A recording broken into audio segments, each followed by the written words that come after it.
and to stop for a second so I could tell you the story of Aunce.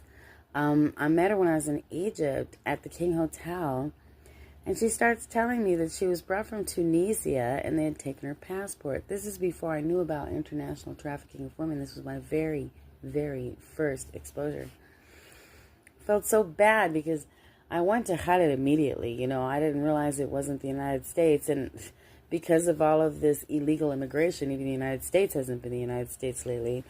Ask London, ask France, okay? So I go and I immediately tell Khalid. And he's like, what are you trying to get me into? Are you trying to get me killed?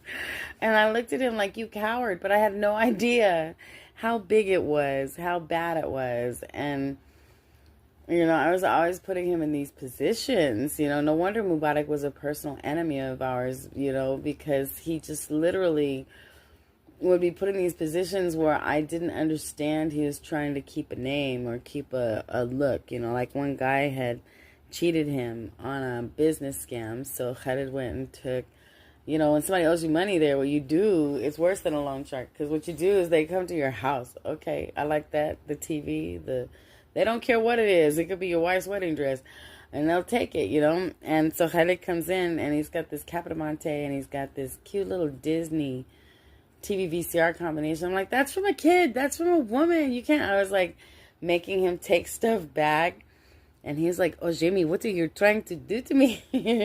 You're trying to kill me. He's always telling me, you're killing me, Jamie, because, and it's funny because that's when I really got my testimony of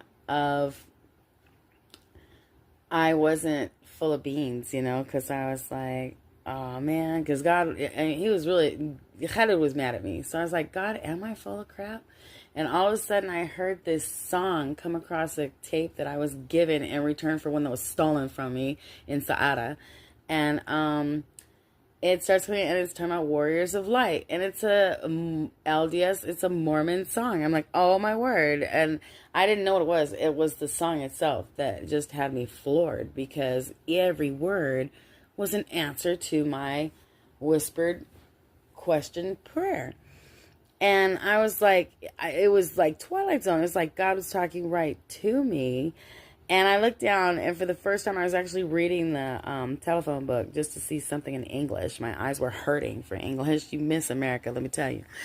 And I see for the first time Church of Jesus Christ of Latter-day Saints in Maddie. It was wild, dude. Remember that God loves you, and so do I.